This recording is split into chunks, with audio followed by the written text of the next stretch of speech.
Barang branded memang kerap terlihat digunakan oleh para selebriti terkenal tanah air. Kali ini, artis multitalenta Dian Sastro lah yang terlihat mengenakan barang-barang branded dari kepala hingga kaki.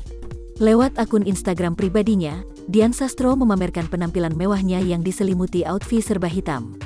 Ternyata, penampilan mewah Dian Sastro kali ini diselimuti oleh fashion item Louis Vuitton. Dian Sastro tampak mengenakan dress dan heels bernuansa warna hitam dari brand mewah tersebut. Pertama-tama Dian Sastro tampak mengenakan dress hitam dengan nama Ancor Button Apron Dress.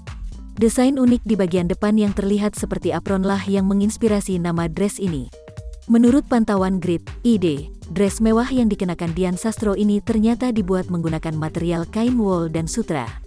Dan dikutip dari website n.louisvuitton.com, dress mewah ini memiliki harga €2,90 atau setara dengan 46,8 juta rupiah. Turun pada kaki sang aktris, terlihat digunakan sebuah sandal dengan heels pendek berwarna beige dan hitam. Pada bagian depannya, terdapat logo LV kecil berbentuk bulat yang menjadi signature dari brand mewah Louis Vuitton. Sandal mewah Dian Sastro ini memiliki harga €750 atau setara dengan 12,1 juta rupiah.